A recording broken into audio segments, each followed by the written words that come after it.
दोस्तों नमस्कार, मेरा नाम विजेंद्र राणा है और आप परवतजन का डिजिटल प्लेटफॉर्म देख रहे हैं। छात्रों की विभिन्न समस्याओं को लेकर आज हम फिर यूके ट्रिपल एस पहुंचे।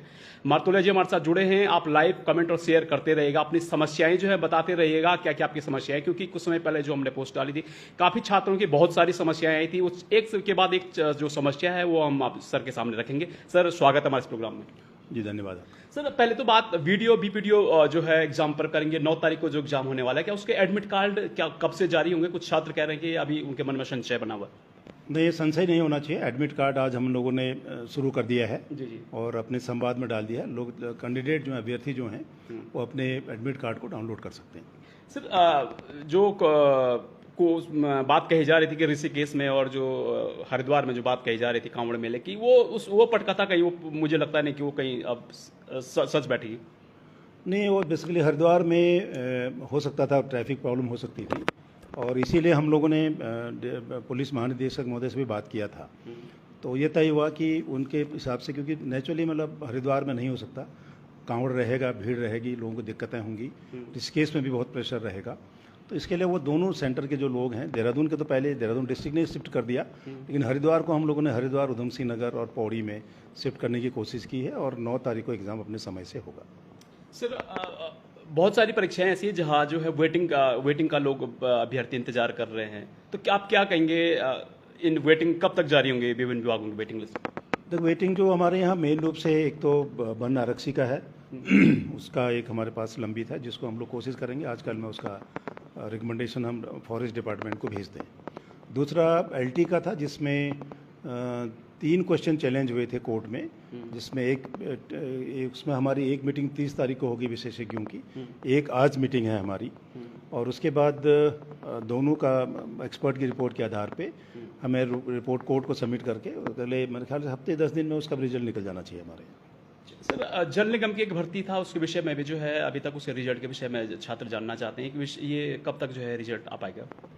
उसको हम कोशिश करेंगे अगले सप्ताह करीब 13-14 तारीख तक उस पर भी हम फाइनल निर्णय ले लें और लेंगे भी, हम लोग निपटाएंगे उसको भी।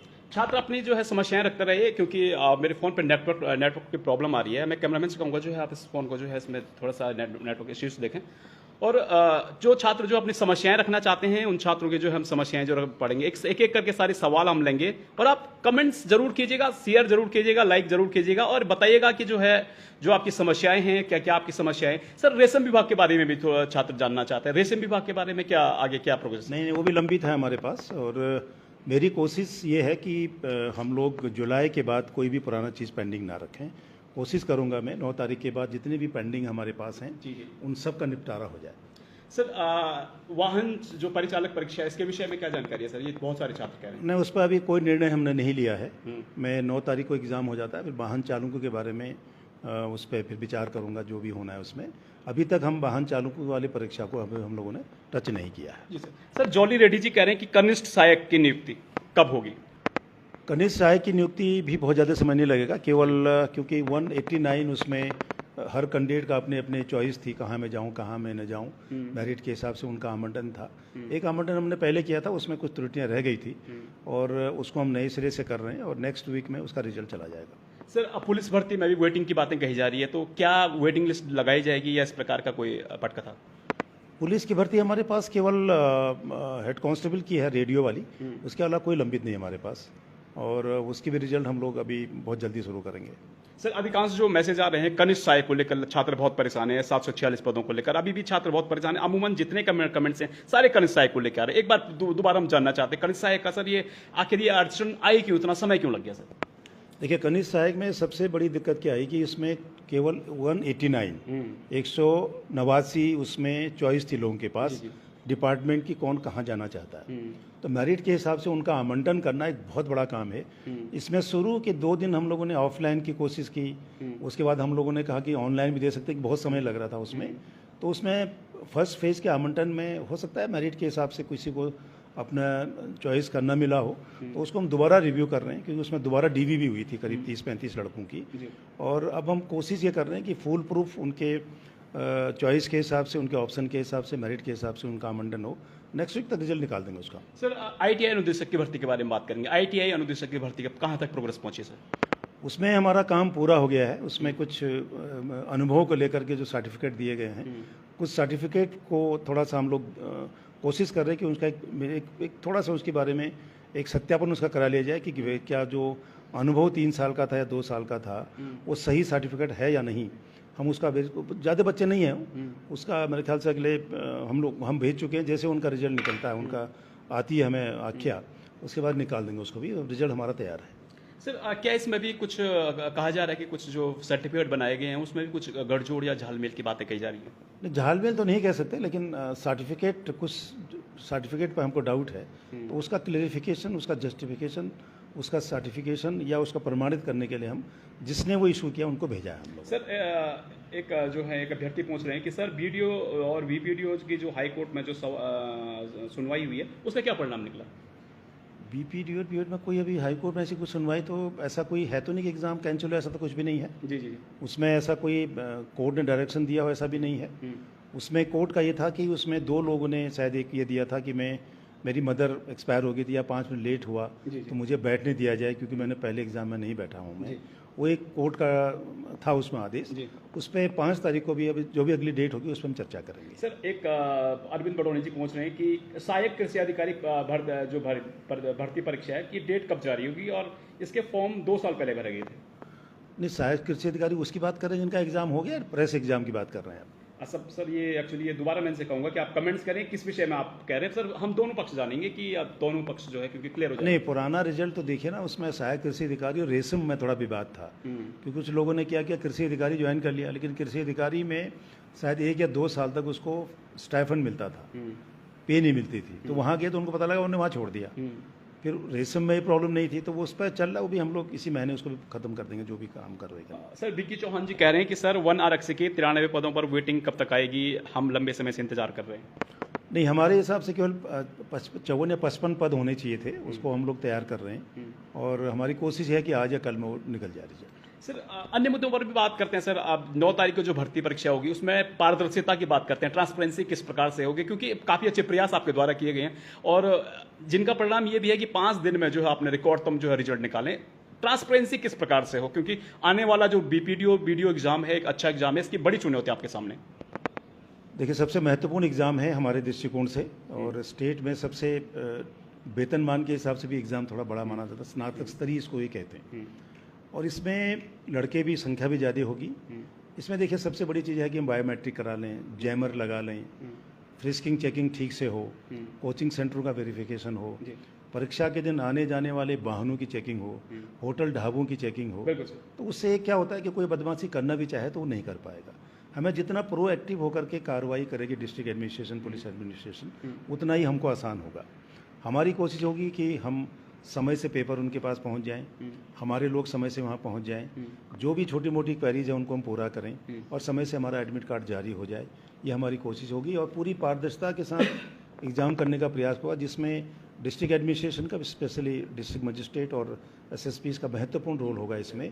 उनसे हम मीटिंग कर चुके हैं, उसे मैं प्रत्येक ज़िले में जाके मीटिंग कर चुका हूँ। अब प्रत्येक ज़िला जाने के बजाय मैं टेलीफोन से प्रत्येक डीएम एसएसपी से बात करूँगा, इस एग्ज़ाम की संवेदनशीलता को देखते हुए उनसे बात करूँगा। और आज एक चिट्ठी भी सबको हम जारी कर रहे हैं, पर्सनली मैं खुद भेजूँगा उस चिट्ठी को, ताकि हर आदमी इस एग्ज़ाम के प्रति संवेदनशील होकर के पारदर्शिता के साथ अच्छे कोऑर्डिनेशन के साथ एग्ज़ाम हो, ये हमारा प्रयास होगा। सर मनीष टमटा जी पूछ रहे हैं कि हमारा सेंटर रुद्रप्रयाग से देहरादून क्यों डाला गया, पहाड़ों में जो है इस प्रकार सेंटर क्या समस्या आ रही है? देखो, ऐसा नहीं कि हमारी कोशिश ये भी होता है कि जो सेंटर कहाँ मांग रहे हैं रैंडमली हम लोग करते हैं और हो सकता है सेंटर चेंज हो। एक लड़की मेरे पास आई थी कि मेरा सेंटर रुद्रप्रयाग के बजाय देहरादून कर दिया जाए, तो ये पॉसिबल नहीं है। रैंडम थोड़ा सा देखते हैं हम लोग कि सेंटर के लिए अब चिंता नहीं होनी चाहिए लोगों को। देखिए, सेंटर कहीं भी हो सकता है। अब आप कभी आप देखिए नीट वीट के एग्ज़ाम में पता नहीं कहाँ से कहाँ पहुँच जाते हैं आप लोग, लेकिन ऐसा कुछ नहीं है। रैंडमली हम चेक कर रहे हैं। हो सकता है कि वहाँ उतनी जगह ना हो, लड़के ज़्यादा हों, सेंटर ज़्यादा हो, उसकी कैपेसिटी कम हो, ये भी कारण हो सकता है। लेकिन कहीं भी एग्ज़ाम हो, एग्ज़ाम देना चाहिए लोगों को। सेंटर के लिए परेशान मत हो, अपनी मेहनत पर विश्वास करो ना, सेंटर पे तो पहुँच ही जाएंगे आप। बिल्कुल सर। सर एक अभ्यर्थी लिख रहे हैं कि आगे कौन कौन सी जो है भर्ती होंगी और कब तक नोटिफिकेशन आएगा? देखिए, अगली भर्ती हमारे पास करीब 550 पद के अध्याचन हमारे पास हैं। उस पर अभी हम लोगों ने कोई काम नहीं किया अभी शुरू। हम इस स्नातक स्तरीय एग्ज़ाम हो जाता है और पुरानी पेंडिंग जो भर्ती हैं, जो जिनके रिजल्ट निकालने हैं, हम लोग को वेटिंग लिस्ट निकालनी है, उसको निकालने के बाद 1 अगस्त से कोशिश करेंगे कि जो हमारे पास नए अध्याचन है उस पर हम कार्रवाई करें और सितंबर अक्टूबर तक उन एग्ज़ाम को शुरू करा दें। सर, एक अभ्यर्थी है मनीष टमटा जी, ये कह रहे हैं कि हमारा जो एग्जाम सेंटर था वो रुद्रप्रयाग था और जो अब हम कैसे जाएंगे, कांवड़ मेले की प्रॉब्लम बता रहे हैं। कांवड़ मेले की प्रोग्राम रुद्रप्रयाग में नहीं है, नहीं, देहरादून में भी नहीं है। अब ऋषिकेश से बड़े आराम से आ सकते हैं, आपके पास बाया पौड़ी आ सकते हैं, कई रास्ते हैं आने के लिए, ऐसा नहीं है। हाँ, अगर हरिद्वार होता तब मैं समझ सकता था, अदरवाइज हर आदमी पहुंच जाएंगे। कांवड़ का कोई प्रेशर 10 से पहले नहीं होगा। सर, फिर कनिष्ठ सहायक 761 का जो है उस पर काफ़ी कमेंट्स आ रहे हैं। आखिर ये भर्ती परीक्षा में सर फिर अभ्यर्थी जानना चाह रहे हैं कि कब तक, कितने दिन जो है, क्योंकि आपने कुछ आश्वासन दिया था कुछ दिन पहले, शायद या 2-4 दिनों में आ जाएगा। अभी कह रहे हैं कि भैया कब तक। मैं आपको 2-3 बार इस पर चर्चा हो गई। हमारी सबसे बड़ी समस्या 149 कितना कहेंगे 189 जी। चॉइस को लोगों को मेरिट के हिसाब से देने में थोड़ा समय लग रहा है हमें, और हमारी कोशिश है कि अगले हफ्ते इसका रिजल्ट निकल जाए। कोशिश हमारी ये होगी इसी हफ्ते निकले बहुत अच्छा, नहीं तो अगले हफ्ते तो उसको निकालना ही तो है ही हमें। बिल्कुल सर, क्योंकि पहले वाले चॉइस के हिसाब से थोड़ी सी लोगों को